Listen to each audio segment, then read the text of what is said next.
Trump famously came out against actually pro-lifers, saying that their vehemence after Roe versus Wade is what cost Republicans the midterms, and they're taking notice. This matters. Why? Because of the GOP primary. So this weekend was actually the March for Life here in Washington, D.C., and let's go ahead and put this up there on the screen. At the National Pro-Life Summit, over 2,000 attendees cast their votes for their prospective GOP nominee. The winner was Ron DeSantis by a stunning margin. DeSantis banked more than half the votes at 53.73%. Trump came in a distant second with just 19%, and Mike Pence, who's actually called for a national abortion ban, went ahead and took 8%. There were various 1% and 2% for the rest of them. So why does that matter? Are these people representative of all pro-life voters? No. Are these people the most fervent activists who crawled over glass for Trump 2 years in a row? Yes. Why else does it matter? Because a lot of them are leaders in pro-life communities across the entire nation. This is like the marquee kind of event or conference for them. So there's always been a lot of debate in GOP circles about whether activists matter. And I think on economic issues, I would say no. I think that people are much more kind of independent-minded. But I think in the pro-life community, given how much of it organized around churches and specifically around a couple of major institutions, this matters a lot. I do still have some questions, though. Number one is DeSantis has not signed a national abortion ban. In fact, he's not endorsed one. He signed a 15-week ban, and he wants to wash his hands of it and never talk about the issue ever again because he's smart and he knows how it plays. Trump, though, kind of shot himself in the foot a little bit by specifically attacking pro-life voters, and the fact that they're going for DeSantis shows that they're willing to strike a different bargain. Will they actually overlook his lack of activism on the issue in Florida?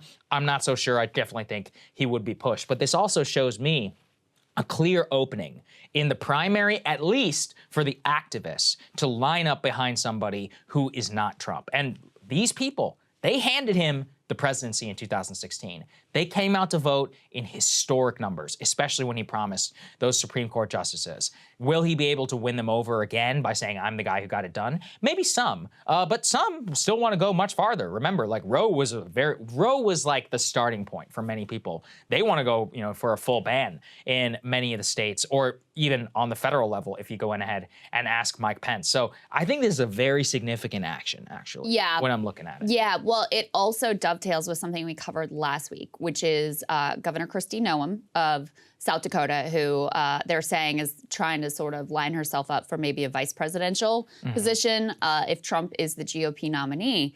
She, out of nowhere, started taking shots at DeSantis over his lack of support for the pro-life position. So you see the way some of Trump's allies in the reporting here was that she was basically green-lighted and encouraged to launch these attacks against DeSantis, which tells you that Trump is sensitive to his losing ground among this community, which, may be a small percentage of the GOP base, but is very organized and very influential. And then the other thing that I would say here is Mike Pence, it's really clear, this is his lane that he wants to lean into in his quite likely presidential run. This has always been the core of his base. This is the whole reason he was put on the Trump ticket to start with, was to shore up support in the evangelical community and in the pro-life community in particular. And listen, honestly, out of all of the candidates who are considering running against Trump, with the exception of, people like Liz Cheney or whatever, Mike Pence has the clearest sort of genuine policy difference with Trump, where he could really articulate something that he has that he disagrees with Trump on, other than the fact that Trump had tried to have him murdered at the Capitol on January 6th. And I'm sure he is not going to just quietly sit by and let DeSantis posture like he is the most pro-life candidate when he has been, thus far at least, really unwilling to get on board with a national abortion ban, which is the clear demand of these activists here. So, they quoted, they had a number of interesting quotes here. They said, they do a lot of talking, referring to the politicians, and not a lot of action. I want them to practice what they preach and be brave. If they're pro-life, they need to mean it when they say it.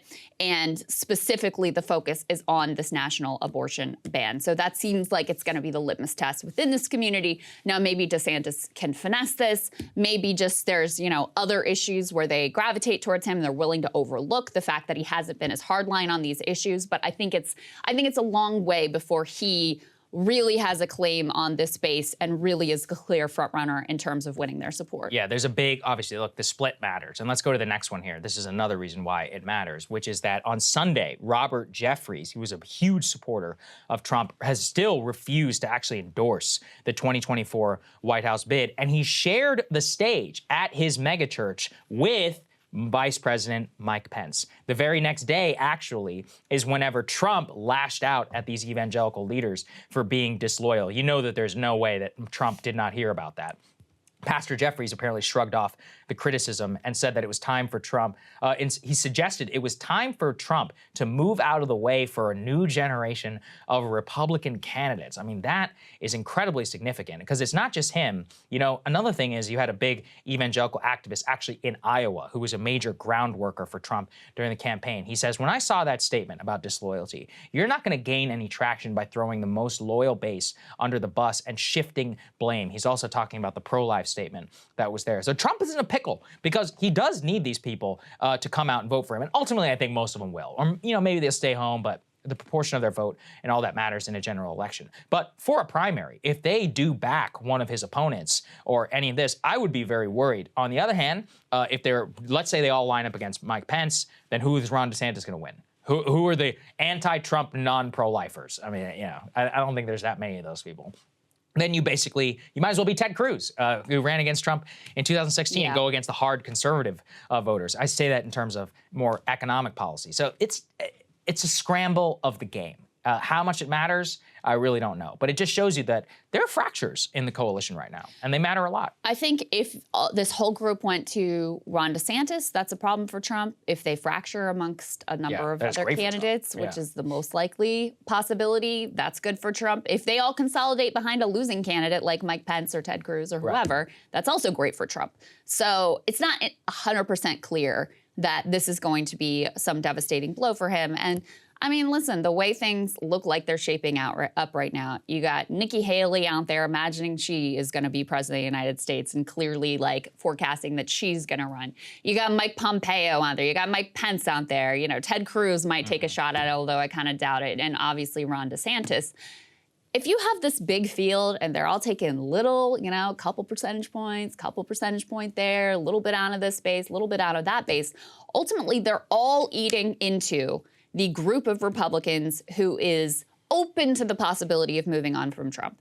And that only benefits Donald Trump. So unless there is some type of a big, you know, concerted top-down effort to clear the field for Ron DeSantis and make it a one-on-one race, and even then, I'm not sure that this ultimately would work out for him.